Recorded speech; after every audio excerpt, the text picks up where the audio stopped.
საღამო მშვიდობის მოგესალმებით ყველას, დიდი მადლობა მოწვევისთვის. ვიმყოფები შემეცნების ტაძარის სტუდიაში. აგვისტოს თვია და მართალია ადამიანებს ფიზიკურად არ შეუძლიათ ჩვენთან ყოფნა, მაგრამ იმედს ვიტოვებ და დარწმუნებული ვარ, რომ შორიდან ხართ ჩვენთან ერთად, გვიყურებთ, გვაკვირდებით, გვაკონტროლებთ, გვიცქერით.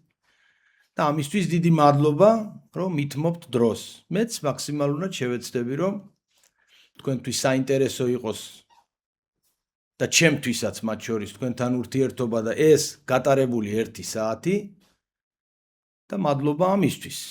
მე გახლავართ პროტოდიაკონი მირიან სხირტლაძე. წარმოვადგენ საქართველოს მართლმადიდებელ ეკლესიას და დღეს შევეცდები, რომ თქვენთან ერთად გავატარო 1 საათი და ჩვენს მიერ არჩეული თემა, რომელიც უკავშირდება ათონის წმინდა მთას, მგონია, რომ საინტერესო იქნება. და რატო იქნება საინტერესო? ვიღაცამ შეიძლება თქვას, რომ ათონის მთა ბოლოს და ბოლოს და რა.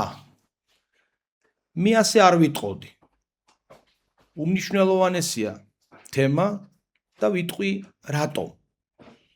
იმიტომ რომ ჩვენს ეკლესიას, ივერიის ეკლესიას, ისე ჩემი აზრით, თუ რამე მნიშვნელობა აქვს ახლა ჩემ აზრს, კარგი იქნებოდა რომ ამ ქვეყანას ივერია ერქვას და არა საქართველო, იმიტომ რომ ეს უფრო შთამბეჭდავი ტერმინია და უბრალოდ წარმოდგენაც კი არა გვაქვს, ვერც კი წარმოვიდგენთ, თვითმფრინავი დაეშვას ახლა საქართველოს საერთაშორისო აეროპორტში და პირველი აბრა, რასაც წაიკითხავს ჩამოსული ტურისტი, სად ჩამოვედი ივერიაში.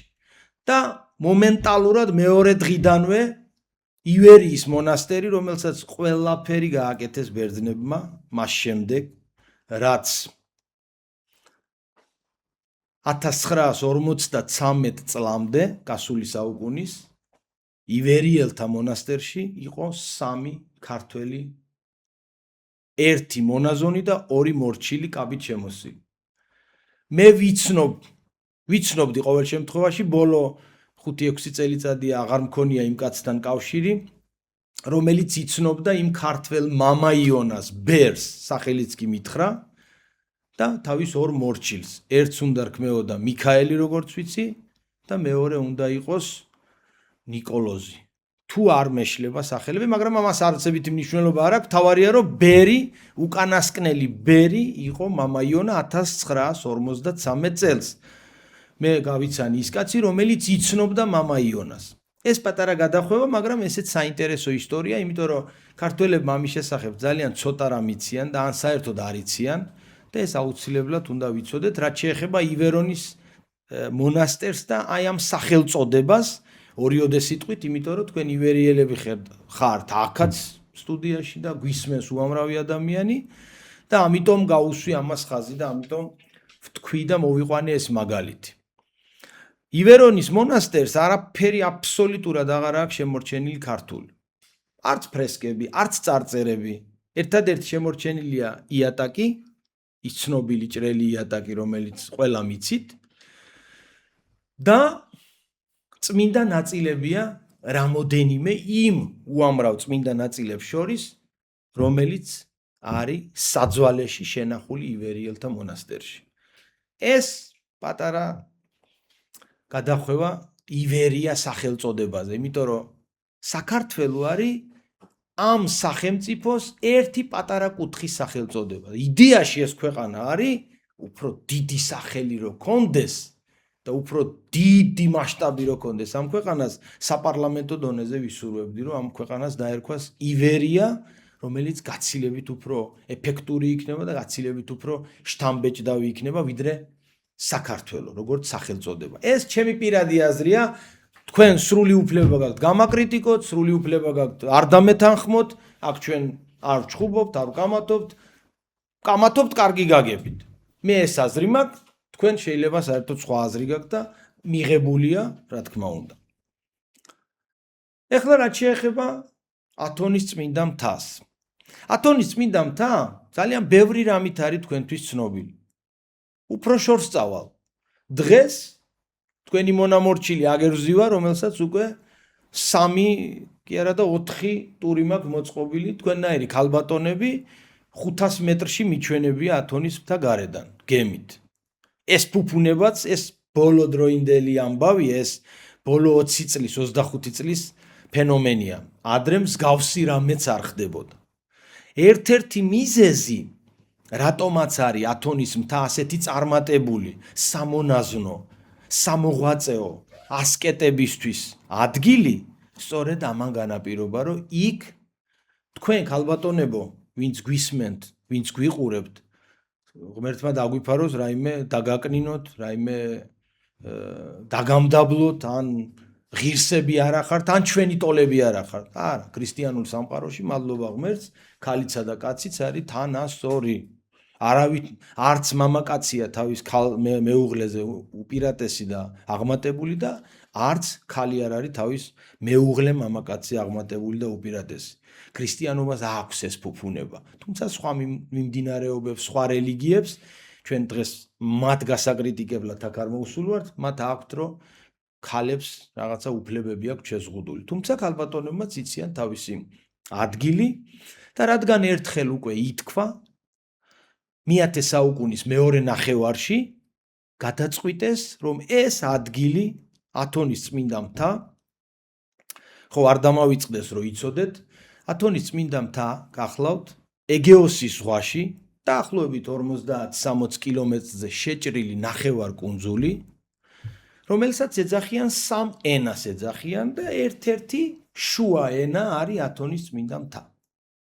რომელიც არის დაახლოებით 55 კილომეტრია ხალკიდიკის არის რეგიონი თვითონ ეს ხალკიდიკს ეძახიან, მაგრამ ეს ნახევარკუნძული არის დაახლოებით 55 კილომეტრი შეჭრილი ეგეოსის ზღვაში და უმაღლესი მწვერვალი ბოლოში უკვე ზღვაში ბოლო წერტილი სავარაუდოდ უნდა იყოს ზღვის დონიდან 1700-1800 მეტრის სიმაღლის ის ათოს რომელთასაც ეძახიან. და რატო ამხელა ყურადღება დღევანდელ დღეს ათონის წმინდა მთაზე? რა თქმა უნდა, ჩემს გარდა უამრავი ქართველი არსებობს ახლა უკვე, რომელსაც ძალიან ბევრი გამოცდილება დაუგროვდა ათონის წმინდა მთაზე მოღვაწეობის. მაგრამ შემიძლია გავკადნიერდე და არც ის ჩემი ნაცნობი ქართველები, ბერები, ახლა უკვე ზოგი მღვდლები, არქიმანდრიტები, მორჩილები არ იტყვიან ჩემზე აუქს, რომ მირიანმა გაკადნიერდა და თავის თავს მისცა ამის უფლება, მაქვს ამის უფლება, იმიტომ რომ მე ისე დროს ვიყავი ათონზე, როცა 3 ქართველი იყო იქ, მეტი არ არსებობდა და დაახლოებით 15-მდე მუშა, რომელიც მუშაობდა. მე 3 ქართველი აქედან იყო, ერთი იყო რიგითი ბერი, ერთი იყო ბერდიაკონი და მეორეც იყო ბერი. 3 ქართველი. 3. დანარჩენი 10-მდე, 15-მდე მუშა იყო. მაგრამ ესეც არ არის მთავარი, რომ მე მაქვს იმისი უფლება, რომ გელაპარაკოთ ამ მთაზე. გარდა სამეცნიერო კუთხით არა. კიდე იმიტომ, რომ როდესაც მიდიხარ საქართველოდან პირდაპირ ათონის მთაზე, რა თქმა უნდა, სამონასტრო გამოცდილება ბევრი გიგროვდება, თუმცა შენ მხოლოდ ბერძენი ხალხის შემეცნებას იწყებ ათონის მთიდან და არ იცი გარეთ როგორები არიან ეს ხალხი, რანაირი ერია ეს ხალხი, ან როგორ ფიქრობს, რას ფიქრობს და საერთოდ რა არის ელინისტიკური, ელინები რა არიან. გრეკობა არ არის ცუდი სიტყვა, ყველა ბერძენს იცოდეთ რომ აწყენინებთ თუ ეტყვით რომ შენ გრეკი ხარ. ეს იცოდეთ. მაგრამ თუ ეტყვი რომ შენ ხარ ელინას, იცოდეთ რომ მის გული უკვე მოგებული გაქვთ. და ივერიელზე რო გავამახვილე ყურადღება, რაზეც ზოგიერთი მეწინააღმდეგება, მაგრამ ზოგი მეთანხმება, თუ უნდა ბერძენს რომ აი ყველაზე დიდი კომპლიმენტი გითხრას, აი რაღაც უნდა რომ რაღაცით შეგაქოს. სულ რამდენჯერ მიაქვს ჩემთვის ეს სიტყვა ნათქვამი და უთქვამთ ასე, რაღაცა ან სადღაც ლიტურგიკა ჩავატარე კარგად, რაღაც გადასარევად, ხმაში ვთქვი კვერექსი, რაღაც კარგ ხმაზე ვიყავი. ბოდიში ჯარგონისთვის, აი კარგ უდარზე რო ხარ, კარგ ხასიათზე. წირვასაც თავის ხასიათი აქვს, ჩვენც ხომ მოკვდავები ვართ. ხან ისეთ ხასიათზე ვარ, თქვენი დანახვა კი არა, არავის დანახვა არ მსიამოვნებს, მაგრამ ხან ისეთ ხასიათზე ვარ, რომ აი მგონია რომ ანგელოზების ფეხებთან ტრიალებ, ისე კარგად მიდის, კარგი მგალობლები, მღვდელს ესმის მუსიკა, დიაკონს ესმის მუსიკა, მგალობლები ხელს გიწყობენ, ეპისკოპოსიც მოგყვება და რაღაცა ისეთი ჰარმონია იქმნება, რომ გონია რომ სადღაც ზეცასთან ხარ იქვე ახლოს და ზოგჯერ არ არის ასე, იმიტომ რომ მოკვდავები ვარ, ჩვეულებრივი ამბავია. და ჩემთვის ეს კომპლიმენტი იცით რა იყო? ყველამ ხო იცოდა რომ მე ვიყავი გეორგიანოს. მორჩა, გეორგიანოს ნიშნავს რომ ხარ ქართველი. მაგრამ რაღაცა რომ კარგი გამომივიდოდა. და ყველაზე მთავარი, ჩემ რამდენიმე პროფესორს აქ კარგად მოვემზადე, რაღაცა გამოცდა და კარგი ნიშანი მივიღე რაღაცა რომელიღაც საგანში მე რომ მინდოდა ვთქვათ და ჩემთვის უთქვამს მამაო ასეთი რა ისე პრაგმატიკოს ივირას. ეს არის უმაღლესი მის იქით შეფასება ქართველის აღარ არსებობს. ელინისთვის რომ გითხრას რომ ისე პრაგმატიკოს ელინას ჩათვალე რომ სოკრატემ რო შეგაქოს, პლატონმა, არისტოტელემ, ალექსანდრე მაკედონელმა, რა ვიცი, კიდე პითაგორამ, რა ვიცი, ვინც გამახსენდა ეს მაგარი ტიპები თორე ისე ახლა მაგათ რო ჩამოუვარდებიან ეგეთი ტიპები სავს ეყავთ და იმით არიან დღეს, თორე არაფრით განსხვავებული ხალხი არ არის. ყველაზე უცნაური ევროპელები არიან. მათ შორის ზარმაცებსაც ვიტყოდი. მაგრამ იმდენად მდიდარი ქვეყანა აქვთ, წარსულითაც და ბუნებრივი რესურსებითაც, რომ მაინც დეფოლტს განიცდის ქვეყანა და 310 მილიარდი კიდევ ვალი აქვს ევროში. და ევროპელები არ თვლიან, უბრალოდ ევროპელებს სჭირდებათ მაგათი ზღვა და მანდ ბანაობა ზაფხულში და ამიტომ არ უშვებენ ევროკავშირიდან, თორე არავითარი мотиваცია არ აქვთ ევროპელებს მაგათი გაჩერების. აი ესეთი ქვეყანა, ასეთი სახელმწიფო. ახლა ზოგიერთმა თქვენგანმა შეიძლება თქვას, რომ მირიან შენ აქ მოხვედი და ელინებზე გველაპარაკები. ელინებზე იმიტომ გელაპარაკებით, რომ ათონის მთაზე ვერ ილაპარაკებ და მე მაქვს ეს კადნიერება ამ ხალხს ისე ვიცნობ. 6 წელიწად ნახევარი მე ამ ხალხის გულში ვიცხოვრე. და ამიტომაც ვაფასებ, ამიტომ მხოლოდ ათონის მთაზე ელინურ სულს ვერ გაიგებ. და ახლა მინდა თან შეგახედოთ ისეთ კარებებში შეგიყვანოთ, სადაც თქვენ ქალბატონებზე არ არის ლაპარაკი, მამაკაცებსაც კი, იმ მოძღვრებს, ვინც ახლა გვისმენთ და 20 ჯერ რო ხართ ათონის მთაზე ნამყოფი. 50 ჯერ რო ხართ, 100 ჯერ რო ხართ ნამყოფი. 2-3 ღამე დარჩენილ ხარ თითო მონასტერში. 100 შენი ვიზიტიდან თითო მონასტერში 2 ღამე, 3 ღამე, 1 კვირა გაჩერებულ ხარ. მე ახლა გეტყვი ისეთ ფაქტებს, სადაც ამას შენ არ გაჩვენებე. იქ უნდა ცხოვრობდე და თან უნდა იცოდე ბერძენი, ელინელი ხალხის ხასიათი, მაგათი ხარაქტირა უნდა იცოდე, რომ მერე ეს ყველაფერი დასკვნებად გამოიტანო. ათონის მთა ჩვენთვის, ქართველებისთვის, ერთი იმიტომ არის საინტერესო, რომ ფაქტობრივად თანამედროვე ქრისტიანული მწერლობის ყველა თითქმის 98% ყველაფერი არის ათონელი მამების მიერ გადმოთარგმნილი, გადმოქართულებული და დღემდე ვიყენებთ ეკლესიაში. დღემდე ვიყენებთ ეკლესიაში. ეს ერთი. მეორე. ათონის წმინდა მთაზე ნახავ ნამდვილ ლიტურგიკულ წესწყობას, როგორი უნდა იყოს სადღეღამისო 24 საათიანი ლიტურგიკული ციკლი. მესამე. ქალბატონებს მეთანხმებით უკვე ყველანი, ვინც გვიყურებთ და ვინც გვისმენთ, რომ არაფრით არ გაკნინებთ, მაგრამ ქალბატონები იმიტომ არ დადიან იქ და თავისი ნებით არ დადიან, რომ დაძაბულობა არ შევიდეს. და ამიტომაც აღწევს, გაცილებით უფრო მეც მიაღწია ათონის მთამ, ვიდრე მიაღწია სინას მთამ. უფრო მკაცრია იქ პირობები. ვიდრე მიაღწია იერუსალიმმა, ვიდრე მიაღწია ნებისმიერმა სხვა უდაბნოში მყოფმა სამონასტრო კომპლექსებმა. იმიტომ რომ იქ ყველა შეუძლია მივიდეს და მოვიდეს. განა ათონის მთაზე არ დადიან, ყველანი დადიანი, გურჯულუებიც დადიან, არაქრისტიანებიც დადიან, ოღონდ მხოლოდ მამრები. და რადგან ქალბატონები არ დადიან, სხვა სამყაროა. მეოთხე, დრო არის განსხვავებული.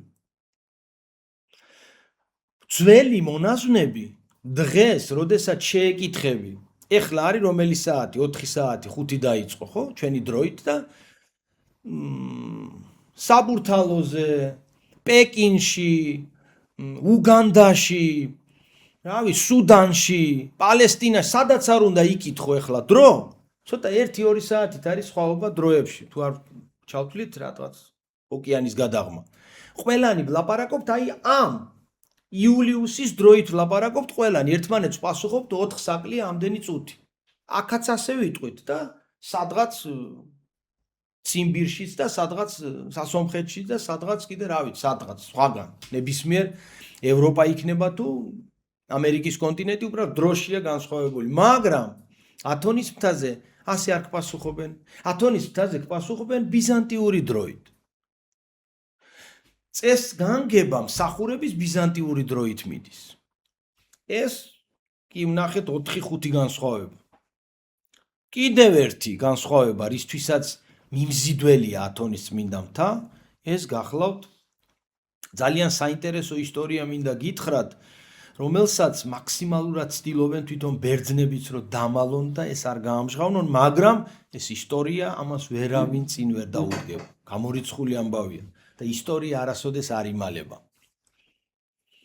ათონის წმინდა მთა მე-9 საუკუნემდე იცოდეთ რომ იყო ერთი ჩვეულებრივი წარმართული ძეგლების ადგილსამყოფელი. მიდიოდნენ ამ გაუდაბურებულ მთაზე, რამოდენიმე საკულტო ნაგებობა არსებობდა და ძველი ელინები იქ წარმართულ კერპებს, სხერპლებს წირავდნენ. ამით იყო ცნობილი, მეტი არაფერი განსხვავებული. მე-4 საუკუნეში ძველი წელთაღრიცხვით ალექსანდრე მაკედონელი არის თავისი პიკში, თავისი პოლიტიკური არსებობის თუ ფიზიკური არსებობის ნახევარ მსოფლიოზე თითქმის მეტი უკვე დაპყრობილი ყავს და აპირებს კიდე იმ ნახევარი მსოფლიოს დაპყრობას, უბრალოდ შემოქმედი არ გაუშვებს და არ მისცემს ამის უფლებას და ისე მარტივად გარდაიცვლება ალექსანდრე მაკედონელი. იდეაში ბევრი ვერსია არსებობს, მაგრამ სინამდვილე ეს არის, რომ უთხრეს წარმართმა ქურუმებმა უთხრეს, რომ არავითარ შემთხვევაში არ შეხვიდე იმ ქალაქში, სადაც ახლა აპირებს შესვლას. შემოდი სამხრეთიდან შემოხვალ, კარიბჭე დაგხვდება ღია, არავის არაფერს არ ეტყვი, შეხვალ ქალაქში და ქალაქის მბრძანებელი იქნები.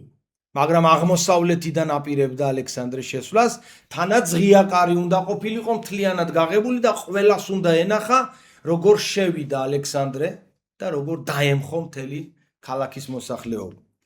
ალექსანდრემ გადაწყვიტა, რომ თავი დაემდაბლებინა და შესულიყო სამხრეთის კარიბჭიდან. მაგრამ მისმა დიადოხოსებმა, ვინც გარშემო ყავდა ალექსანდრეს, უთხრეს ასეთი რამ: შენ ხარ ალექსანდრე და ნუ თუ არ გწვენია, ისე დაეცი, რომ ვიღაც წარმართ ქურუმებს უჯერებ და არ შედიხარ აღმოსავლეთიდან და შედიხარ სამხრეთის კარიბჭიდან, თანაც დამალულად და ფარულად. ვინ? ალექსანდრე? ეს არ მოხდება. და ალექსანდრეში იღვიძებს სამყაროს ბრძანებელის ხასიათი და შეიცვლის აზრს, მოატრიალებს თავის ამალას და შევა როგორც ქონდა ჩაფიქრებული აღმოსავლეთის კარიბჭიდან და აი ამ შესვლიდან ზუსტად 8 დღეში ისეთი ციება შეეყრება, საერთოდ მან არ იცოდა არავითარი დაავადება, არაფერი არ იცოდა. და დაახლოებით 10-12-15 დღე იცოცხლა, იწვალა. რა არ გააკეთა და მაინც გარდაიცვალა. ნუ მოკვდათ შეიძლება ვთქვათ, იმიტომ რომ ძალიან ცუდი კაცი იყო. კი იყო მაგარი ტიპი, მაგრამ რაც იმას სისხლი ადევს ადამიანების, მოკვდა უფრო მოუხდებოდა ვიდრე გარდაცვალება. მაგრამ ალექსანდრე იცით რა კაციც იყო. ათონის წმინდა მთა გადაწყვიტეს დაახლოებით გარდაცვალებამდე 2 წლით ადრე, 2 წელიწადნახევრით ადრე, გადაწყვიტეს, რომ ამ მთას ყველა ყველა რელიგიურ ნაგებობას გააუქმებდნენ, გამოთლიდნენ აი ამ 1700 მეტრიან მთას, გამოთლიდნენ ალექსანდრეს ქანდაკება, ხელები ექნებოდა ალექსანდრეს გაშლილი, ხალკი დიკიდან შევიდოდა მარცხენა ხელზე დიდი მდინარე, გაივლიდა ალექსანდრეს მკერდზე და მარჯვენა ხელით, როგორც სამყაროს მბრძანებელი, ეგეოსის ზღვაში ჩაეცემოდა დიდი ჩანჩქერი. და ყველამ უკვე დაიწყო სამზადისი, სანამ მოახსენებენ ალექსანდრეს ამ იდეის შესახებ. ყველა დარწმუნებული ვარ, რომ ალექსანდრე ამაზე უარს არ იტყვის. არანაირ დიდებაზე ალექსანდრე უარს არ ამბობს. დაახლოებით 13 საუკუნით ადრე ვლაპარაკობთ, მაგრამ როცა შემოქმედ სხვა რამისთვის აქვს განსაზღვრული ეს მთა, იქ ალექსანდრე კი არა, 10 ალექსანდრეც ვერაფერს ვერ გახდებოდა. და ნახეთ ალექსანდრე ეს ამპარტავნების პიკში მყოფი სოფლიო ნახევარი მსოფლიოს მბრძანებელი ამბობს უარს. არა, მე არ მჭირდება. ეგეთი რამე მე არ მჭირდება. და ეს ქანდაკება თვალით დასანახი გახდებოდა ათენიდანაც კი. პელოპონისოდან, კაი კორინთელები რო გაგიგიათ თქვენ ეპისტოლე. დაახლოებით იქიდან ზღვით რო გაზომო, დაახლოებით იქნება 400-500 კილომეტრი, შეიძლება ცოტა მეტიც. მაგრამ თვალით გამოჩნდებოდა ალექსანდრეს ქანდაკება. თრაკიიდან გამოჩნდებოდა, ბულგარეთიდან, ალბანეთიდან, იტალიის ბოლო ქალაქებიდან, ძალიან ბევრი მხრიდან გამოჩნდებოდა ალექსანდრეს ეს გამოქანდაკებული ამ სალიკლდისგან, მაგრამ ამაზე განაცხადა უარი და ეს უარი პირდაპირ უკავშირდება, რომ მე-9 საუკუნის ბოლოს, მე-10 საუკუნის დასაწყისში ერთი ძალიან კარგი, მორწმუნე, ღირსეული ქრისტიანი კაცი, მაქვს საუბარი ათანასე ათონელზე, იწყებს ფიქრს, სად დაარსოს ისეთი სამოღვაწეო ადგილი, სადაც სამყაროსგან იქნება მიმალული, მიკარგული, დამალული, დაფარული. და ღვთისმშობლის გამოცხადებით იღებს ამ გადაწყვეტილებას, რომ დაადგეს კაბადოკიიდან უნდა ყოფილიყო სავარაუდოდ ათანასე და ამბობენ, რომ ივერიელი დედა უნდა ყოლოდა. ამბებია. ან ერთი ან მეორე, იმიტომ რომ ასეთი დიდი სიყვარულით, ასე ხელგაშლილი დაუხდე ქართველ კაცს, საერთოდ სხვა ტომის კაცს, ივერიელ კაცს, სხვა ქვეყნიდან მოსულ კაცს, ამას ასე მარტივად არ იქნებოდა. თან იმ დროს, როცა არც ინტერნეტი არსებობდა, არც გადი-გამოდი, როგორც დღეს მივდივართ სტუდენტები, ვსწავლობთ ენას, ადვილად ადაპტირება ხდება ჩვენი და ასე შემდეგ. მაშინ ეს ფუფუნება არ არსებობდა. ამიტომ ათანასე იწყებს ამაზე ფიქს, მე ამაზე ბევრ დროს აღარ წაგართმევთ და არსებს დღევანდელი ლავრა, იცით ათანასეს ლავრა. სხვათა შორის ათანასეზე მე მგონი ღირს იმის თქმა, რომ ძალიან დიდი კაცი ყოფილა. დიდი, აი მე რომ აქ ხელები, სამჯერ უფრო დიდი ხელები ქონია. და დაახლოებით ყოფილა 2 მეტრამდე და სადღაც 140 თუ რაღაცა კილო ყოფილა. აი მონაზვნისთვის შეუფერებელი აღნაგობა ქონია. და ჭამდა 2 ულუფა საჭმელს სხვა ბერებისგან განსხვავებით. და თურმე ეს ცნობილი ფაქტია, როდესაც თავისი ბერები თურმე განკითხვაში ჩავარდნენ, რომ ჩვენ ასკეტობას გვიქადაგებს და თვითონ 2 ულუფა მოქონდათ მისთვის, რასაც სხვა დანარჩენი ბერები მიირთმევდნენ და გამოხდა ხანი და შებედეს ათანასეს, რომ შენ ჩვენ გვეუბნები და გვასწავლი ასკეტიზმს და შენ მიირთმევ 2 ულუფას. და მაშინ ის ცნობილი ფრაზებია ათანასესი გამოიყვანა, ვინც ედავებოდა ამ საკითხს, რამდენი კილო ხარ მამაო და იმან უთხრა რაღაც 60 თუ 64 თუ რაღაცა კილო, ძალიან 65-მდე კილო. მე რამდენი კილო ვიქნები შენი აზრით? დაახლოებით 100 ან რაღაც შერწყვა ალბათ, რა ვიცი ახლა. ეს ხელნაწერებში არსებობს ეს დიალოგი მათ შორის და არა გეშლება უფრო მეტი, სამჯერ შენზე დიდი ვარ. შენ რამდენ ულუფას ჭამ? მე ერთს როგორც მონასტერი ითვალისწინებს და სამჯერ შენზე დიდი კაცი რამდენი ულუფას უნდა ჭამდეს? 3-ს. ხო და მე 2-ს ჭამ და ამიტომ ერთით კიდე შენზე მეტად ასკეტი გახლავართო და ამით დამთავრდა ეს საუბარი, ბუნებრივია. ეს ცოტა იუმორია ამ ისტორიაში, მაგრამ ეს არის სინამდვილე. აი ესეთი მაგარი კაცი იყო ათანასე და გვეწეოდეს მისი ლოცვა კურთხევა. ის ითვლება დამაარსებლად ამ ათონის წმინდა მთის და იქ ყველა მოღვაწეები იცით რომ ითვლებიან ათონელ ბერებად, ასე ითვლებიან. ათონის და კიდე აი ეს ერთი თითი ხო გამოუვლია, ეხლა დავიწყოთ მეორე, ერთი ხელი ხო გამოუვლია, მეორე ხელი რა ღირსებები აქვს ამ მთას. ათონის მთა, წმინდა მთაზე იშვიათი გამონაკლისის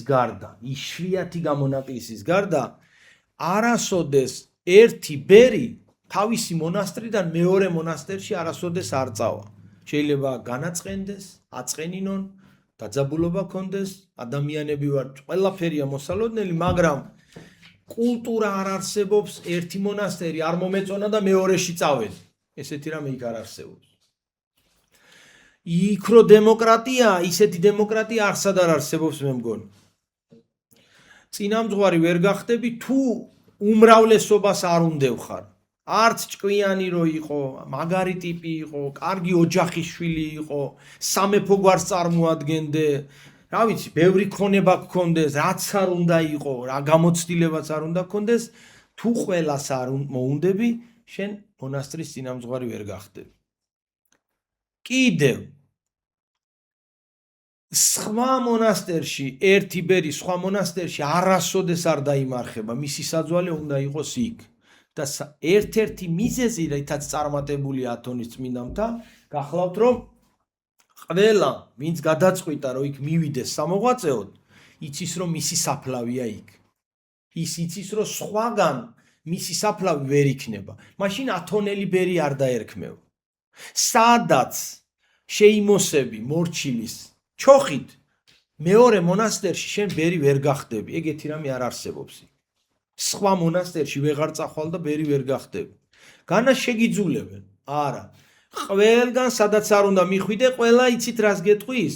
წადი შენ წინამძღვართან, დაბრუნდი, იმას მოუბოდიშე, იმასთან მოძებნე საერთო ენა. ან ნება იბოძე, დატოვი ათონის მთა და გადი გარეთ. მაგრამ შენ თუ აქ გინდა იმოღვაწეო, სადაც პირველად შეიმოსე, ის არის, იქ არის შენი საფლავი. ესეც ერთ-ერთი წარმატების საიდუმლოა, როგორ აღწევს წარმატებას ეს მთა. და კიდე აქვს კიდე ბევრი სხვა. ეს უკვე რაც ჩემი თვალით რაც მაქვს ნანახი, იმ ფაქტებზე ვილაპარაკოთ. დაახლოებით 3 წელიწადი მქონდა მე ათონის მთაზე ცხოვრების გამოცდილება, მაგრამ მე არ ვიცოდი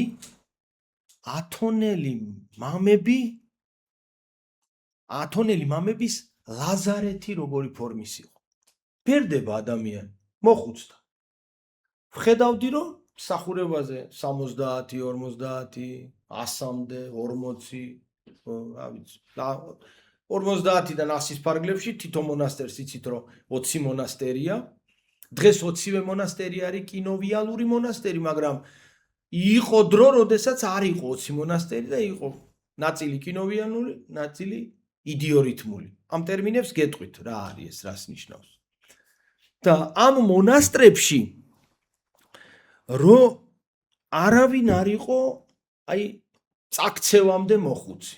ჯოხიანი მოხუცი მინახავს მწუხზე, ცისკარზე, წირვაზე, აი ჯოხით რომ მოდის, მაგრამ აი ძალიან მოხუცი არავინ არ მენახა. სრულიად შემთხვევით ეხლა მე თქვენ გეუბნებით ისეთ რამეს, რასაც 1 ასვლით კი არა, 10 ასვლითაც კი ვერ მიიღებ ამ გამოცდილებას, რომ შეიხედო იმათ ლაზარეთში, როგორ უვლიან უკვე ღვაწლმოსილ მონაზვნებს, ბერებს. ეს ერთი დიდი ფუფუნებაა მონასტრისთვის. ჩვენ ვბერდებით, ასაკი გვემატება და ჩვენთან თუ დააკვირდებით, შეიძლება რამოდენიმე დედათა მონასტერში იყოს, თითზე ჩამოსათვლელ დედათა ქართულ მონასტერში იყოს ასეთი მოწესრიგებული ლაზარეთი. მაგრამ იქ 20-ვე მონასტერს ყველას თავისი სუპერ ლაზარეთი აქვს. ვერ წარმოიდგენთ, როცა პირველად მე ქსენოფონტის მონასტერში მოვხვდი ლაზარეთში, ეს რა ნახა ჩემმა თვალებმა. დაახლოებით 15-მდე, 10, 15, 12, რა ვიცი, ზუსტად არ ვიცი, რამდენი პალატა იყო. დაახლოებით აი ორჯერ ამაზე განიერი ის არის.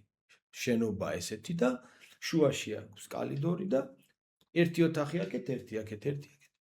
რომელშიც არ უნდა შეიხედო, აი სრული რეანიმაციის ოთახი თუ წარმოგიდგენიათ, ან კინოში ხო გვინახავს, თუ შიგნით არა ვართ ნამყოფი, მამაო მიცის, ღვთლებმა იციან. ზუსტად ასე არის. ზოგი კავშირზე არ არის საერთოდ, მაპატიეთ და ზოგი თვალები აქვს დახუჭი, ზოგი მხოლოდ სუნთქავს, ზოგი კონტაქტურია, ზოგი საერთოდ არ არის კონტაქტური. როგორ უვლიან მოხუც მონაზვნებს. ეს იყო ჩემთვის შოკის მომგვრელი. რომ ჩვენთან მამათა მონასტერში ეგეთი რამე არც არსებობს. მამათა მონასტერში თუ რამე დაემართა ჩვენ მონაზონს, დამთავრებული ან ოჯახმა უნდა იზრუნოს, ან სული უნდა ამოხდეს რომელიღაცა კლინიკაში. მონასტერში არავითარი ეს ფუფუნება არ არსებობს. ათონის მთას ესეც აქვს იმ ყველა სხვა ბედნიერებასთან ერთად. და რო შევედი, ჩემი თვალით მაქვს ნანახი ეს საოცრება, როგორ უვლიდნენ აი ამ ნახევრად ცოცხალ მკვდარ მონაზვნებს. და კიდე აქვს რაიმე ისეთი განსაკუთრებული წმინდა ნაწილების მოვლა პატრონობა. საძვალეებს როგორც მოვლილს ნახავ, როგორ უფრთხილდებიან, როგორ 10,000-ობით კი არა, ალბათ 100,000-ობით თითო მონასტერს აქვს 100,000-ობით წმინდა ნაწილი. იმიტომ რომ იქ არსებობს ასეთი კანონი, ასეთი წესია. არ ვიცი, შეიძლება ეს იყოს მოსაწონი, ან არ იყოს მოსაწონი, ესეც საკამათო თემა. იმიტომ რომ არ მინდა მთავარი თემიდან გადავუხვიო, მაგრამ კარგად რო გაგაგებინოთ, მამა გიორგი კარსლიდისი, წალკაში დაბადებული ქართველი წმინდანი, რომელიც აქედან დახვრეტილი ბოლშევიკებმა დაცხრილეს იარაღებით და ისე გადაასწრო და მთელი თურქეთი სისხლით, თივები ჩაიფინაო ჭრილობებში, რომ სისხლით არ დაცლილიყო და ისე ჩააღწია დრამაში და იქ გარდაიცვალა. და იცოდა რა, რომ ელინები აუცილებლად მის საფლავს გახსნიდნენ, ამოთხრიდნენ, არ მოასვენებდნენ საფლავში და მთელი დარჩენილი ბოლო 10-15 წელიწადი ვიდრე გარდაიცვლებოდა, უბარებდა ყველას და ეუბნებოდა ყველას. მე რო გარდავიცვლები, ჩემ საფლავს არავითარ შემთხვევაში ხელი არ დაადოთ, რადგან იცოდა, რომ მის საფლავს არ მოასვენებდნენ. თუმცა გეტყვით ერთ პატარა ამის საპირწონე მაგალითს. დღემდე მამა პაისის ფილმი ალბათ უმრავლესობა თქვენგანს გინახავთ. ძალიან დიდი რეზონანსი აქვს ამას, ძალიან დიდი გამოხმაურება მოყვა და ძალიან შთამბეჭდავი ფილმია, ყველასთვის გასაგები ფილმია და ამ კაცზე არაფერი იმ ფილმში არაფერი გადამეტებული და გადაჭარბებული არ არის. უბრალოდ მსახიობები ასრულებენ ამ როლებს, თორე ის კაცი ნამდვილად ასეთი კაცი იყო ცხოვრებაში. და ის რაც ფილმში არის, ის ყველაფერი სინამდვილეში არის მომხდარი. დღემდე ცოცხლობს ხალხი, ვინც პირადად შეესწრო იმ სასწაულებს, რასაც თქვენ ფილმში ხედავთ და იცით რომ მამა პაისი ეროვნებით ელინი დღემდე არ არის მის საფლავი გახსნილი. მისი კანონიზირება უკვე მოხდა, როგორც წმინდა პაისი ათონელი, მაგრამ საფლავი არ გაახსნევინა. ასე რომ ეს წმინდა ნაწილები კი აქვთ ამ ბერძნებს ბევრი და ხსნიან საფლავებს, ოღონდ არგუმენტი რა აქვთ, იცით? მიწის ნაკლებობა სულ ზღვა არის და სულ კლდე და მარმარილოა და რადგან არის მიწის ნაკლებობა, ამიტომ ჩვენსავით ეს გაშლილი სასაფლაოები არ აქვთ. ჩვენ ხო ბევრი სოფელი არ არსებობს, ერთი ხო ყველა სოფელს აქვს და ზოგ სოფელს ორი სასაფლაოა. ახლა დიდ ქალაქებს, თბილისს ალბათ აქ ერთი 20 დიდი სასაფლაო. ამ ხელა ადგილს იქ არავინ არ დაუთმობს მიცვალებულს. ახალ აუთვისებელ მინდვრებში შემოღობავენ და რაღაც კერძო სასაფლაო, იქ ესეთ რამე ფიზიკურად ამისი ფუფუნება არ არსებობს იქ. და ამიტომ აქვთ ეს წესი. და მამაპაისმა რადგან ეს ბრძანა, ესე იგი ნიშნავს, რომ თუ რაღაცა განსაკუთრებული აუცილებლობა არ არსებობს, საფლავს არ უნდა შეეხო. მაგრამ ახლა აქაც შეიძლება ვიღაცა თქვას თავისი აზრი გამოთქვას, რომ აბა მამაო, საიდან გვექნება ეს ამდენი წმინდა ნაწილები, ხო? მართლაც. განსაკუთრებული მიდგომა აქვთ კიდე ათონელებს ამ წმინდა ნაწილებთან. რა ვიცი, აი რამდენი რამე გამახსენდა და შეიძლება ბოლო არ იყოს რაღაცა გამომრჩა, გამახსენდება ალბათ და კიდე გეტყვით, რაიმე ისეთ ღირსშესანიშნავს, რატომაც შეიძლება იყოს ფასეული ათონის წმინდამთა, ლოცვის თანმიმდევრობა, მსახურება. მონასტერი ყველა არის მოწყობილი, გალამაზებული, გაწკრიალებული. ბერებიც რა თქმა უნდა, დაახლოებით მთელი დღის 16, 17, 18 საათი მორჩილება აქვთ. დაწყებული იქ როგორ არის? 3:30-დან 4 საათამდე აი ამ დროში არის მონასტრები. ზოგი 3:30-ზე იწყებს, ზოგი 3-ზე, ზოგი 4:30-ზე, ზოგი 4-ზე მსახურებას. შედიან ბერები სტოაში, სანამ ძირითად ტაძარში შევალ, სტოაში იკითხება შუაღამიანის მსახურება, ამის შემდეგ იხსნება სტოა და იწყება ცისკრისთვის მზადება და მთელი დაახლოებით 1:30-დან 2 საათამდე გასტანს ცისკარი და ამას მერე უკვე სავარაუდოდ 6-7:30-ისკენ უკვე გამთენიისას იწყება საღვთო ლიტურგია და ისიც გასტანს დაახლოებით მაქსიმუმ 1:30, მაქსიმუმ, აი ყველაზე ბევრი 1:30. სავარაუდოდ დილით 7-დან 8 საათამდე ყველაფერი დასრულებულია, გამოდიხარ და მსახურებას მოსდევს ტრაპეზი და ტრაპეზის შემდეგ 1 საათი გაქვს დასვენების უფლება. 1. ვინც არ უნდა იყო, იღუმენი ხარ, რიგითი ბერი ხარ, წირველი მღვდელი ხარ, ვინც არ უნდა იყო, 1 საათი გაქვს დრო, რომ შენ დაასვენო ხერხემალი, დაასვენო ფეხები, თუ გინდა წაიძინო კიდეც, საკმარისია და ამის შემდეგ 10 საათიდან, დღის 10 საათიდან უკვე იწყება მორჩილება საღამოს, სანამ წუხრი არ დაიწყება. წუხრზე სავალდებულოა, ყველას დასწრება არის სავალდებულო მსახურებაზე და ამის შემდეგ არის უკვე ვახშამი და ვახშამის შემდეგ აუცილებლად ისევ პირველ ნაწილში და არა ძირითად ეკლესიაში, სტოაში, კი არა ძირითად ნაწილში, პირველ ნაწილში წაიკითხება სერობა და სერობის შემდეგ ვისაც მორჩილება აქვს ისეთი, რომელიც კიდე დროს ითხოვს, შეიძლება ეს მოხდეს 10 საათამდე ღამის, 11-მდე გააჩნია.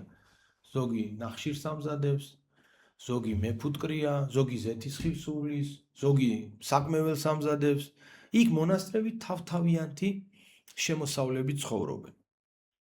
ყველას 20 მონასტერს აქვს ეს 55 კილომეტრიანი ნახევარკუნძული აქვს, 20 მონასტერს 20 ნაწილად არის დაყოფილი. ყველას აქვს განსაზღვრული ტერიტორიები, ზღვაც კი 1 მეტრით, ზღვაში 1 მეტრის იქით, სადაც არის საზღვარი, ბადეს ვერ ჩააგდებს ვერავინ, არავითარ შემთხვევაში. ტყეში ფიჩხს არ მოკიდებს მეორე მონასტერი, სხვა მონასტრის ფიჩხსაც კი არ მოკიდებს ხელს და აი ამით ცხოვრობენ. ყველაფერი აქვს საკუთარი, მართვა-გამგეობა აქვს საკუთარი, კანონებსაც იღებენ საკუთარს. სტავროპიგიანული მონასტრებია ესენი, ეს ნახევარკუნძული მთლიანად ეკუთვნის მსოფლიო საპატრიარქოს და არის კონსტანტინოპოლის გამგებლობაში. ამ 20 მონასტრიდან დღეს ყველა 20-ვი არის კინოვიალური, აღარც ერთი მონასტერი აღარ არის. მე მახსოვს სახელი თუ გამახსენდა იმ ერთ-ერთი ყველაზე პატარა მონასტერია იმ 20 მონასტრიდან, რომელიც იყო იდიორითმული მონასტერი და ისიც აღარ არის, ახლა ისიც კინოვიალური. ანუ კინოვიალური ნიშნავს კინოვიო ნიშნავს საერთ. ახლა ჩვენ ვართ კინოვიო. ეს ყველა აი 10 ადამიანი, 15 ადამიანი ვართ ერთ ოთახში, ვემსახურებით ერთ საქმეს. მე ვლაპარაკობ, თქვენ მისმენთ. ეს არის კინოვიო. მაგრამ ეხლა თქვენ რო გახვიდეთ აქ და მე და მამაო დავრჩეთ, მე თქვენ ხან შემოხვიდეთ, გამარჯობა გაგიმარჯოს, ხან გახვიდეთ, თქვენი საქმე აკეთოთ, რაღაცა სხვა საქმე აკეთოთ. ოღონდ იდიორითმული, ოღონდ მე და მამაო ვზრუნავთ თქვენ ფინანსურ ბიუჯეტზე, თქვენ ამბებზე, რომ საღამოს ჭამა ხომ მოგინდება და ფული ჩვენ უნდა მოგცეთ. ანუ ტაძრის ქონებიდან უნდა გაგინაწილოთ თქვენ, შენ გეკუთნის 5 ლარი, შენ გეკუთნის 6 ლარი, შენ 3 ნახევარი და ასე შემდეგ, ვისაც რა აუცილებლობა აქვს. ანუ მონასტერი კი არის, ყველა ერთად კი ვცხოვრობთ ერთ ტერიტორიაზე, მაგრამ ჭამა საერთო არ არის, ჩაცმა საერთო არ არის, მხოლოდ მსახურება არის, ისიც ნაწილობრივ არის საერთო მსახურება ტაძარში. დანარჩენი ყველას შეუძლია საკუთარ კელიაში წაიგითხოს მწუხრი, წაიგითხოს შუაღამიანი, წაიგითხოს ცისკარი და გამოვიდეს და თავის ოთახში ხო ზიარებას ვერ მიიღებს, ამიტომ მერე მოვიდეს იმაზე რა ქვია, ტაძარში მსახურებაზე. მაგრამ კინოვიალურ მონასტერში ასეთი რამე არ არსებობს. კინოვიო არის ერთი და იდიორითმული არის იდიორითმისი. იდიორითმისი ნიშნავს თითო რეგულირება. თითო აი ეს რო ქართულად ეგრეა რა. თითო რეგულაცია. კერძოდ ცხოვრებით.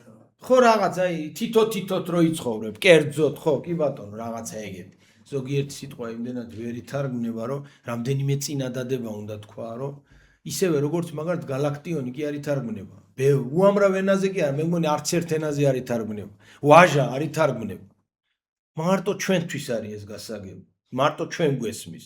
რაც არ უნდა მოუხერხო, ჯერ ისეთ რითმებს ვერ დააჯენ, როგორც კუპლეტებად არის დაყოფილი და აუცილებლად რო ხმოვანზე უნდა დასრულდეს და არავითარ შემთხვევაში თანხმოვანზე და ასე შემდეგ, ეს არა. ვერ გარითმა, გამორიცხული. ლექსი გამოგივა, მოთხრობა. ვერ იზავ. ისე არის ის უცხოენაც, ზოგჯერ იმ ბერძენი რო იტყვის ერთ სიტყვას, ჩვენ რო გავიგოთ, უნდა რაღაც თელი წინადადება უნდა ვთქვათ. ამით არც ბერძნული ენის წარმატებას უსვავ ხაზს და არც ქართული ენის კნინობით ფორმაში ჩაყენებას. არავითარ შემთხვევაში. ყველა ენას აქვს თავისი ხიბლი და თავისი რაღაცა ეშხი და ლაზათი. ეს რაც შეეხება ენასთან დაკავშირებით. აი ეს იყო რაც გამახსენდა დღევანდელ დღეს ათონის წმინდა მთაზე რომ ესაუბრა თქვენთან ერთად. აი რამდენი რამე აქვს განსხვავებული სხვა დანარჩენი სამოღვაწეო ადგილებისგან ათონის წმინდა მთას. და ამიტომ იმ ლაზარეც მაგალითად ბიბლიოთეკა დაგვავიწყდა თავარი. ბიბლიოთეკაში არავინ არ შეგიშვებს სანამ კარგად შენ დობას არ დაიმსახურებ მონასტრს. და ერთი ფაქტი მახსენდება ახლა ჩემი როდის გამომიცხადეს ნდობა რომ ფეშხუმი გამეწმინდა. მამა ფეშხუმი რო გამესუფთავებინა დაახლოებით ერთი წელიწადი მიცნობდა ხალხი. თითქმის დაახლოებით როცა მომიწევდა იმ მონასტერში ყოფნა, 3 დღე ვრჩებოდი, 3 დღე მევწირავდი, 5 დღე დავრჩებოდი, 5 დღე ვწირავდი, სულ წირავდი. იქაური დიაკვნები, უკვე ძველი დიაკონი ვიყავი, უკვე ყველაფერი კარგად ვიცოდა და იქაური დიაკვნებს ეზარებოდა და შენ რომ მოხვედი ახლა ჩვენ გავძვრებოდნენ გამო ის სხვა საქმეებზე წავიძამო, წირვას მე კიდე მიხაროდა, სიამოვნებდა, ვსწავლობდი. არაფრით არ მანდობდნენ. უკვე აქედან 8 თვის დიაკონი ხო ვიყავი წასული. დაახლოებით უკვე 2 წლის დიაკონს როგორ შეიძლება ფეშხუმი აღარ ანდო, კაცო, 2 წელი უკვე საკმაოდ დრო არის, ხო? 2 წელიწად ნახევრის დიაკონი. ძლივს მანდეს ფეშხუმი, რატო არ მიშვებთ ამას, რატო არ მასუფთავებინებთ? ჯერ არ ახარო ამისთვის მზად, წარმოიდგინეთ, იმდენად სიფრთხილეს იჩენენ. რა არის იმის გასუფთავება? ნამცეცი არ უნდა დაგივარდეს არსად და უნდა გაასუფთავო ერთ ადგილზე მოაგროვო და ჩაუშვა. მე ბარჯიმში მამაოს უფრო ბიჭებს უფრო ესმით, გოგონები რო არ ახართ საკურთხეველში ხო ვერ გვიყურებთ იქ რა ხდება და მესმის თქვენი ინტერესით ერთ სული და შეიხედოთ იქ შიგნით რა ხდება. ჩვეულებრივი ამბავია, სადაც არ გიშვებენ და გიშლიან, ყოველთვის გინდა რომ იქ ნახო რაღაც განსაკუთრებული და ბოლოსკენ ერთ კარგი ისტორიასაც მოგიყვებით, კიდე ესეც განსხვავებული აზრი და თქვენ თვითონ მიხვდებით, რაოდენ დიდი მნიშვნელობა აქვს მონაზვნობაში ასაკს. დაახლოებით უკვე კარგი შეჩვეული ვარ ამ ერთ-ერთ პანტოკრატორის მონასტერი დავასახელოთ და მე სულ პროცესში ვარ ახლა. ხო ვსწავლობ გრამატიკა არ ვიცი, ბატონი თომა არის ერთ-ერთი, რომელიც მუხლებამდე ვისაცვია ჩოხა, რაღაცა სპეციფიური, არც ბერულია და არც მორჩილის არ არის და სავარაუდოდ არის 55 წლის კაცი, სავარაუდოდ პლუს მინუს. ძალიან ძალიან წიგნიერი კაცი. აი ყველაფერზე რო აქვს აზრს რომ მოკითხავ კაცს რა და ჩემთვის ახლა ჩემნაირი კაცისთვის სტუდენტი, უცხოელი, სწავლას მოწყურებული და რაღაცა სულ ვეძებ რაღაცა ვისწავლო. დათონზე ახლა ვინ გასწავლის? ბერებმა ამდენი გრამატიკა არიციან, ბერებმა ამდენი ისტორია არიციან. არაფერი არიციან, ბევრი რაღაცეები, იმიტომ რომ 25 წლის, 30 წლის, 35 წლის, 40 წლის მონაზვნობის მეტი არაფერი უნახავს და ვერც მოთხოვ ბევრ რამეს, იცით? ვერ მოთხოვ. არ არის ყველა იქ განათლებულესი და აი მაგ რაღაცა სკოლა დაამთავრა, არაფერი არ აინტერესებს და ეს არის მისი სწორება. წავიდა მონასტერში, გახდა ბერი და რასაც დაავალებენ, ხერო უთხრან უკუღმა ჩარგეო, იმასაც ასე ფესვებს მაღლა გაუკეთებ, წვერით ჩაარჯობს, ასე უთხრა წინამძღვარმა ან უფლება მოსილმა პირმა. მორჩილებ. ესეც ერთ-ერთი კიდე განსხვავებული, მაგრამ მორჩილება სხვა მონასტრებშიც არსებობს, ამიტომ ეს არ არის რაღაცა განსაკუთრებული და რაღაცა ექსკლუზივი ათონის მთის. და ამ თომას ვეკითხები აბსოლუტურად ყველაფერს. და მაქვს იმედი, რომ და ბერძნულს თუ სწავლობ, აუცილებლად უნდა ისწავლო ბერძენისგან.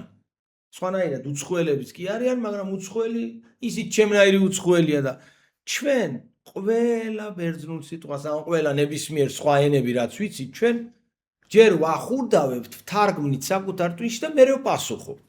კი არ ვფიქრობთ. ახლა მე კი არაფერს არ ვფიქრობ. აბსოლუტურად არ ვფიქრობ. ახლა მე თქვენ გელაპარაკებით ზეპირად. თქვენც რომ ელაპარაკებით, ჩვენი მშობლიური ენაა ეს და ამაზე არ ვფიქრობ.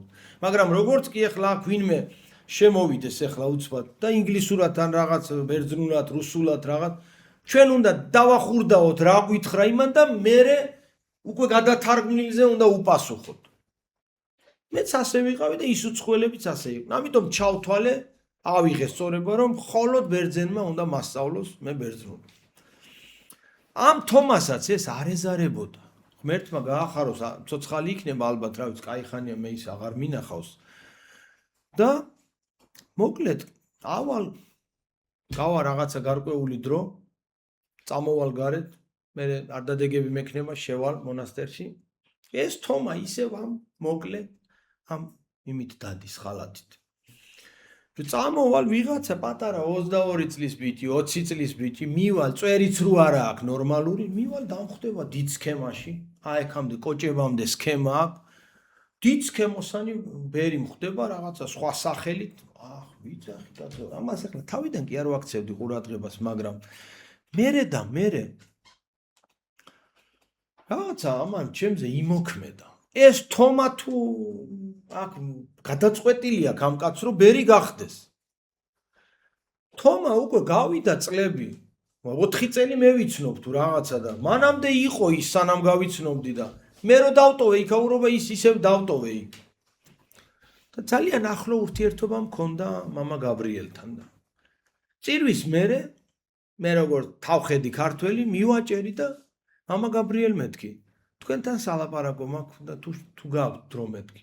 კიო კაცო, კაი შოკოლადიო მომიკითხესო და წამოდი ჩემთან, რომ თან ყავას და galevინებ კარგ ყავასო და თანო კარგი შოკოლადი მომიტანესო და ეხლა იმან ჩათვალა რომ მე აღსარება მინდა, იქ ხშირად ვამბობთ აღსარებას რა, როგორც კი პატარა რაღაცა შეგემთხვევა, იმ წუთში უნდა მოიშორო ისე ყოველდღე ეზიარები, ყოველდღე კი არ ამბობ, მაგრამ აი ხშირად ამბობ და მე რამოდენიმე დღის ნათქვამი მაქვს აღსარება. იმან ჩათვალა რომ რაღაცა შემემთხვა, ან ვიღაცას, რა ვიცი, რაღაცა ან ხმას აუწია, ან რაღაცა სხვა იქ რა უნდა მოგივიდეს ეხლა სხვა. აი შეიძლება რაღაცა უხეშად უთხრა ხმას აუწიო და ეგ არის წყენინება, სხვა წყენინება, სხვა რაღაცით იქ ვერაფერს ვერ გააფუჭებ. კაც ვერ მოკლავ და ვერაფერ. ხო და ამიყვანა მამა გაბრიელმა თავისკენ დამელოდეო აქო შევალო საპირფარეშოს მოვიშორებო გამოვალო და იქ დიდი მისაღები იყო და აქო დავსხდეთო და მითხარიო. ველოდე გამოვიდა და მოემზადა ეხლა ჩაითო ეს რა ქვია მაგას $1 გაიკეთა და მე მივხვდი ეხლა ამას რომ ეხლა ეს ფიქრობს რომ მე აღსარება მაქვს სათქმელი და მე სხვა რამეზე ვარ იქ მისული. გისმენო აბა დაიწყეო. მე ვთხარი აღსარებაზე კი არა ვარ. უფრო სხვა მნიშვნელოვანი სალაპარაკობა. გისმენ, უფრო გაუკვირდა. მამა გაბრიელი. გიყურებთ მეთქი ამდენი წელიწადია. დავდივარ თქვენ მონასტერში. თომა როგორი ნიჭიერი კაცია. რამდენი რამე მე მასწავლა და რამდენი ჩემს გარდა კიდე რამდენ ადამიანს რა მიასწავლა. და მე დაუსახელე ახლა აღარ მახსოვს სახელები რა, ამ ახალგაზრდა ბერების. პირობითად იმ ბერებს კი არაფერს არ ვერჩოდი. აი მეთქი ის, პახუმი, ის რაღაცა პროხორე თუ რა ვიცი, პარსანოფი თუ ეს 20 წლის ბავშვებს რომ მე რო წავალ და 6 თვეში ამოვალ, ან 8 თვეში ამოვალ, ან 3 თვეში ამოვალ, ან 1 წელიწადში რო ამოვალ და ეს რო უკვე დიდ სქემაში მახვედრებ ამ ხალხს. და ამ თომამ მე რა გააფუჭა მეთქი ახლა აი სუფთა ქართულ გრუზინული ესე კითხვა გამიჩნდა რა. რა გააფუჭა ამ კაცმა ისეთი. აი რა აქვს ისეთი დანაშაული რომ ვერ მოიგო თქვენი გული, რომ ვერ გახდა მონაზონი. სქემაში ვერ აღიკვეცა. და იმ წუთში მიმიხვდა, იმიტომ რომ მე ხო სხვა სამყაროს წარმოვადგენდი, სხვა ეკლესიის, სხვა ტრადიციის. გაეღიმა და შვიდად გიპასუხებო მაგას. არ არისო ეგო, ნუ ღელავო. ჩვენო ბერძნებსო ხო მოგწონსო ათონისა ეს ტრადიციებიო, რომ არეულობა არ ხდე, მონასტერში არეულობა არ არსებობს. ერთადერთი შემთხვევა მახსოვს ჩემი ყოფნის დროს, როდესაც 4 ბერი, 2 თუ 3 მღვდელმონაზონი და 1 ბერი, მოკლედ 4 წევრი აუჯანყდა. თუ გახსოვთ მამა გრიგოლი დოხი არის ძველი წინამძღვარი, ძაღლებთან რო დადიოდა და შეიძლება გახსოვდეთ, შეიძლება არ გახსოვდეთ. ამის წინამძღვარი ახლა 1-3-4 წლის გარდაცვლილია. მაგა ცოტა მკაცრი კაცი იყო, ცოტა კი არა საკმაოდ მკაცრი კაცი იყო და თან დიაბეტიც ჰქონდა და ცოტა ისეთი შეყვირება უყვარდა ბერებზე რაღაცა დაუყვირებდა, იმიტომ რომ თვითონ იდგა და ამ ბეტონზეც თვითონ მუშაობდა და რა ვიცი მე იატაკსაც თვითონ წმენდა და ყველაფერს და შენგანაც ითხოვდა იგივეს, რა ენერგიაც ჰქონდა თვითონ და რა. და ეს 4 პიროვნება გაებუტა, გაუწყრა და მოსთხოვეს რომ ჩვენ უნდა წავიდეთ მონასტრიდან. შენთან გაჩერება შეუძლებელია. წადით, ღმერთმა დაგლოცოთ, წადით. და ამ ხალხმა ჩათვალეს რომ გვერდზე სხვა მონასტრებში, კონკრეტულად ქსიროპოტამოში გადავიდნენ, იქ უნდათ დარჩენა. არავითარ შემთხვევაში. თან საუკეთესო სასულიერო პირები. აი თითით საჩვენებელი საუკეთესო პირები. ყველა მონასტერს რო დაამშვენებდნენ ისეთი ეს ჩემი ყოფნის დროს ხდება ეს მაგალითი, ეს ფაქტი ვიცნობდი თან 4-ვეს.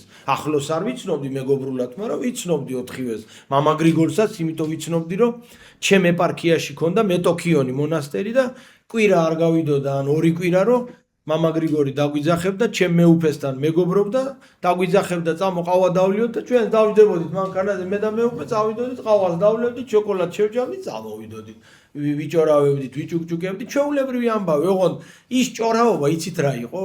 აი წმინდანებს რო იცნობდნენ ეგენ მოხუცები და აი ამ დიდ წმინდანებზე რო ლაპარაკობდნენ ერთმანეთში მეც უსმენდი ამ ყველაფერს აი წარმოიდგინეთ მამა პაისის გაიხსენებდნენ გახსოვს პაისიმ რო შენ ეს გითხრა ეს რო გააკეთეთ ერთად იქ რო იყავ რაღაც ეგეთ აი დიდ ადამიანებზე ლაპარაკ რამე იმას კი პოლიტიკაზე და რამეზე კი არ ლაპარაკობდნენ და ამის მომსწრე და მონაწილე ვიყავ და იქიდან ვიცნობდი არ მიიღო ქსეროპოტამ უნდოდა როგორ არ უნდოდა რომელ მონასტერს არ უნდა გამოცდილი დახვეწილი ერუდირებული idеალური ყველაფრით უკვე აღჭურვილი მღვდელმონაზონი ყველა სჭირდება მაგრამ არ მიიღო არავინ არ მიიღო და შემოიარეს თითქმის იმ 20 მონასტრიდან თითქმის ნახევარი შემოიარეს და როცა არავინ არ მიიღო რამოდენიმე თვე გრძელდებოდა ეს ამბავი და მაინც ყველამ ბოლოს ყველამ უთხრა რომ ისევ გრიგოლთან დაბრუნდებით და გრიგოლთან და ისევ დღესაც ისინი არიან და მათ შორის ის ერთ-ერთი დღეს წინამძღვარია რომ გარდაიცვალა გრიგოლი დღეს ის წინამძღვარია ერთ-ერთი იმ მონასტრის ისევ დაბრუნდნენ უკან იმიტომ რომ არასად როგორი კარგიც არ უნდა იყო ათონის ერთი მონასტრიდან მეორე მონასტერში არასოდეს არავინ არ მიგიღებს ესეც რაღაცა განსაკუთრებული მკაცრი წესია და ამიტომ იქ ეგეთი რამე არც არსებობს არც ქაოსი არც არეულობა და მეუბნება ასეთ რამეს მამა გაბრიელი რომ თავარი სათქმელი არ დამავიწყდეს როგორ გეტყობაო შენ რომ საერთოდ არ ახარო ჩვენი სულისო ანუ ჩვენი სულის არც ბერძენი ხარო და არც ათონის მთაზე დაბადებული და გაზრდილი და ჩვენნაირად არ ფიქრობ. რას გულისხმობთ მეთქი? რას გულისხმობო და ჩვენ ბერძნებსო, არ ვიცი მე ქართველებს გააქვთ თუ არაო, ასეთი ანდაზაო, მაგრამ ჩვენ გვაქვს ასეთი ანდაზაო და მართლაც ეხლაც რო ვიკვლევ, ეხლა გეტყვით და მე ვთარგმნოთ ერთად და მსგავსი ჩვენ არა გვაქვს ესეთი ანდაზები ძალიან ბევრი გვაქვს. საერთო ანდაზებიც აგვაქვს, რომლებიც სხვა ქვეყნებშიც არის. ანდაზა არის ყველაზე სახალხო დოგმატური სინამდვილე, რომელიც სიცრუე ვერანაირად ვერ იქნება. დააკვირდით, აიღეთ ნებისმიერი ანდაზა, ტვინში გადაატრიალეთ და თუ იქ რაიმე სიცრუე იყოს, ერთი მარცვალიც კი იმდენად გამოცდილია ეს საკითხი, რომ ანდაზად რადგან დამკვიდრდა ხალხში მართალია ზეპირსიტყვიერად, მაგრამ ის აუცილებლად არის როგორც დოგმატი, აი ჭეშმარიტების უმაღლესი საფეხური და უმაღლესი მწვერვალი. ჩვენ გვაქვს ასეთი გამოთქმაო. ი მიკროსკალოიერებსუ, ი მიკროსპანდრებსუ. შენ რო უყურებო, ეს თარგმანი კი არ არის, ისტორია მოაყოლა და თარგმანსაც გეტყვით. შენ რო უყურებ მაგ თომასო, ეგ თომაო 50 წლის კაცი მოვიდა მონასტერში. ძალიან კარგი კაციო, მეც მე სიმპათიურება, გონია რა, მარტო შენ მოგწონსო? მაგრამ ძალიან ცუდი მონაზონი გახდებაო. და იმ პროხორეს და პახუმს და ბარსანობს და მაგათ რო უყურებო შენ 22 წლის ბიჭებსო და 23 წლის ბიჭებს, მაგათგან იდეალური მონაზონი დადგებაო. ანუ რას ნიშნავს ახლა? ამ თომას ქონდა უკვე თავისი საკუთარი მე თომა ვარ, მე საკითხი ვიცი, მე როგორ მატამ ფესვებს მაღლა, როგორ მაძლევ შენ ხეს და მეუბნები რომ ფესვები მაღლა კონდეს და ფოთლებით ჩარგე მიწაში. არაფრით, როგორც კი დაგშორდება შენ ამოატრიალებს და წავა და ფესვით ჩადებს. იმიტომ რომ საკუთარი მე არის გამჯდარი თომაში და იმ პატარა ბავშვებში არ არის საკუთარი მე. და როდესაც არის პატარა ასაკის ადამიანი, როგორც გინდა ისე გამოძერწავ, როგორც გინდა ისე წაიყვან. თომა ძალიან კარგი კაცია, მაგრამ შეიძლება მონასტერი დაშალოს. მაგრამ ის რაც ჩამოთვალე ის რამოდენიმე ახალგაზრდა, ისინი არასოდეს მონასტერს არ დაშლიან. მე ამაზე რა თქმა უნდა ვიფიქრე და თარგმანშიც რა არის ახლა. ან პატარა უნდა დაოჯახდე, ან პატარა უნდა გამონაზონდე. ეს არის იმ უცხო სიტყვა რაც გითხარით, მიკროსკალოიერებსუ, იმ მიკროსპანდრებსუ, ან 20 წლამდე უნდა დაოჯახდე, ან 20 წლამდე უნდა გახდე მონაზონი. თუ გინდა რომ იყო ღირსეული. ეხლა ეს არის რაღაცა ექსერესი და გამონაკლისი შემთხვევები როგორ არ არის. მაგრამ ძირითადად თითქმის 90% და უფრო მეტი პატარა ასაკში დაწყებული მორჩილება მონაზვნისთვის არის გაცილებით უფრო ეფექტური და შედეგიანი ვიდრე 30 წლის და 40 წლის და უფრო ზემოთ მდგომი ადამიანის, იმიტომ რომელსაც უკვე თავისი მე გაუხეშებული აქვს. არ არსებობს ის სხვის მორჩილებას ისე მარტივად და ადვილად არ შეასრულებს და ვერ შეასრულებს, როგორც ამას გააკეთებს 20 წლის კაციო და იმის მერე აი ეს ამდენი რამე, რომელიც ახლა ჩვენ ამ საღამოს ვისაუბრეთ, რამდენი რამე აქვს დახვეწილი, რამდენ რამეზე ნაფიქრი აქვს, ნამსჯელი და არა მარტო ნაფიქრი, ასე თეორიულად კი არა, საუკუნეების განმავლობაში ეს გამოცდილებაა ეს. 20 წლის მონაზონი ამართლებს, მაგრამ 40 წლის არ ამართლებს. რა თქმა უნდა, ეს აპრიორი არ არის ახლა ყველაზე ნათქვამი, მაგრამ უმრავლეს შემთხვევაში 20 წლის ბავშვს 2-3 წელიც საკმარისია მორჩილება გაიაროს და გახდეს დიდი მონაზონი, მაგრამ 30 წლის ადამიანს სჭირდება და ალბათ ერთი 5 წელი, 6 წელი, 10 წელი, რომ რაღაცნაირად მონასტრის ჭკუაზე მოიყვანოთ. აი ასეთი განსაკუთრებული ცხოვრების წესი აქვს ათონელებს და ამიტომ მე მგონია, არ ვიცი, რამდენად საინტერესო იყო, რაც გამახსენდა იმაზე გესაუბრეთ. თუ ვინმეს კითხვა კიდე რამე ექნება, კიდე უფრო დაკონკრეტებით შეიძლება მე ამაზე საუბარი და ის შექება რას ნიშნავს? პრაგმატიკოს რაღაც. მე რო ვთქვი, ხო, შენ ხარ ნამდვილი ივერიელი. ესე იგი, იმდენად კარგი ხარო, აი რომ ხوار გაკოცებს ახლა, ხوار მოვა და ჩაგკოცნის, აი იმდენად კარგი ხარო, რომ მართლა ივერიელი ხო არა ხარო, აი ეს არის, აი მაგას ისე პრაგმატიკოს ივირას. აი რაღაცა, აი ერთი პროფესორი მყავდა და დოგმატიკაში მივიღე ყველაზე მაღალი შეფასება. მე უცხოელები ხო იყვნენ 80 თუ რაღაცა და ყველაზე მაღალი შეფასება მივიღე მე. დოგმატიკა და თან უცხოელი ენა არ ვიცი ნორმალურად ის ტერმინები ის რო ლაპარაკობს მე იმას ვახურდავებ რაღაცა მაგრამ აქ ხო სემინარია რომ მქონდა უკვე დამთავრებული ნაწილობრივ ვიცოდი ეს საკითხი და ჩემთვის მთავარი იყო ენა გამეგო ტერმინები გამეგო და ის როგორ მაჯობებდნენ ისინი იმათ პირველად ესმოდათ ეს და მე ჩემშობლიურ ენაზე ეს რაღაცა თემები უკვე გავლილი მქონდა და ბატონმა პაპაზი გვარი ეხლა სულ აბარებს მოკითხვას თუ ვინმე ქართველი ნახა მირიანი როგორ ამყავს მირიანი უკვე ასაკში შევიდა მაგრამ მაშინ ახალგაზრდა ეხლა იქნება 60 წლამდე რა მაშინ უფრო ახალგაზრდა იყო ხო და დამიწერა უმაღლესი შეფასება და ბოლოს რო იმათ რო არ ეთქვათ რაღაც ბერძნებს რო აი ჩემზე არ დაწყებოდათ ბრძოლა და მაგაზეც როგორც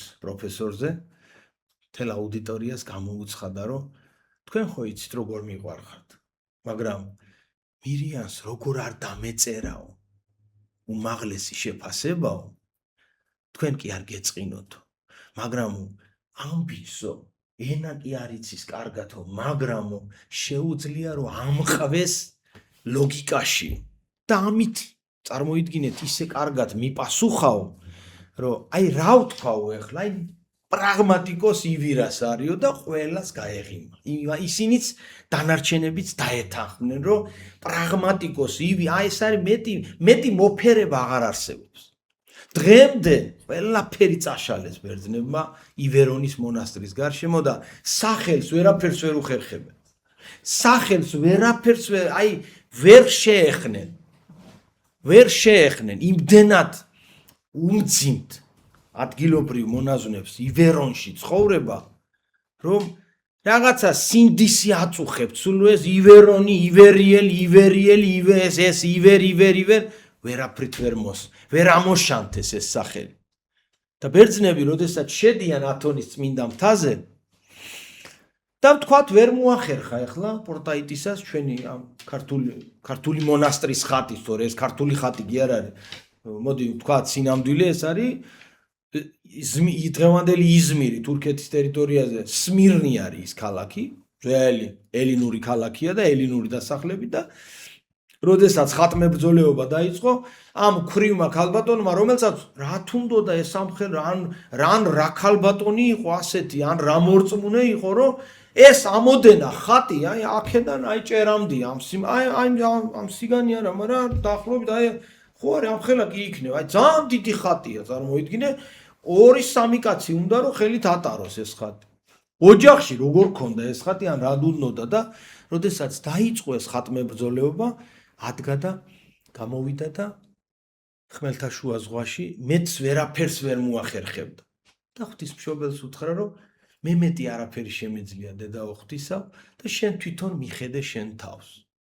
და მე იყო რომ მე ეს ხატი ძალიან დიდხანს სად იყო კაცმა არ იცის, იმიტომ რომ მამა გაბრიელი იყო უკვე ხატმებრძოლეობა იყო მე-19 საუკუნეში და ეს ხატი გაბრიელმა გამოიტანა სადღაც გვიან მერე მე-11 საუკუნეში. დაახლოებით ალბათ 1 საუკუნე, შეიძლება უფრო მეტიც, ზღვაში იყო, სად იყო ვერ გეტყვით. თუმცა კიდე არის ერთი საინტერესო ხატი, იქვე სტავრონიკიტას წმინდა სასწაულმოქმედი ნიკოლოზის ხატი, რომელსაც ისიც ასეთივე ისტორია აქვს და როდესაც მიხვალთ აი ამ აქედან დაწყებული აი ყელამდე არის შავი ლაქა აქ ამ ხატს მთლიანად და თურმე ზღვის ნიჟარა მიეწება ზედ ლოკოკინა თუ რაღაცა და ის მოგლიჯეს ის და წამოუვიდა სისხლი. იმდენ ხანს იყო ზღვაში, რომ ის ნიჟარებმა დაიწყეს ზედ ისა ცხოვრება და ეხლაც მიხვალთ სტავრონიკიტას მონასტერში, იქ არის ეს ხატი. ისე იყო ეგეც ამას უბრალოდ ის ჩაარტყეს, ის არის ჩაარტყეს და იქიდან წამოუვიდა მერე იმასაც აი ამ ადგილას არის სადღაც აი საიდანაც არის ის პატარა სისხლის წვეთი. ეს იყო დღევანდელი ჩემი საუბრის თემაც. შევეცადე მაქსიმალურად ინფორმაცია მომეწოდებინა თქვენთვის. თუ მოგეცემათ მამაკაცემო შესაძლებლობა და დღეს ეს ძალიან მარტივია, როგორც კი 2 კაპიკი ჩაგივარდებათ ხელში, იმოგზაურეთ ათონის წმინდა მთაზე, რომ თქვენი საკუთარი თვალით ნახოთ ყველა ის სიკეთე, რომელიც ამ წმინდა მთაზე ტრიალებს და სუფევს. დღეს მარტივად ხდება ეს, არც ისე უსაშველოდ ძვირი არ ჯდება. ეს თეორიები, რაც მე გითხარით, ეს ისედაც იცით, დანარჩენს თქვენი თვალით, როდესაც მიხვალთ, ძალიან ბევრი რამე იქნება საინტერესო თქვენთვის. თუ რამე კითხვა გაქვთ? ნებისმიერი კითხვა, კი ბატონო. რაც ვიცი, გიპასუხებთ, რაც არ ვიცი, მოგიბოდიშებთ, დაგპირდებით, ვიკვლევ, მაინც გიპასუხებთ. აბა, ვიყავთ ეხა ბეზნებს ისეთი დიდი მამები, ყავთ თქვენი ასეთი როგორი წავდათ. ეხლა ასეთი ცნობილები როგორ გითხრათ?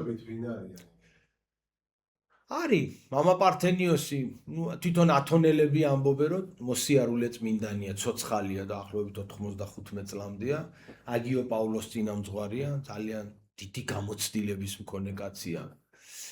მაგრამ ზოგჯერ როგორ ხდება, იცი? ის მამა პაისიც თავის ეპოქაში, როცა ცხოვრობდა, აი, ჩვენ რო ცოცხლები ყოფილიყავით, და ამ ხელა მნიშვნელობას კი არც მივაქცევდი. მერე და მერე რო უკვე გარდაიცვლება, მერე და მერე უფრო რაღაც აი ავიტაცებთ და რაღაცა და სანამ ცოცხალია, მაინც და მაინც კი არ ვაქცევთ ისეთ ყურადღებას.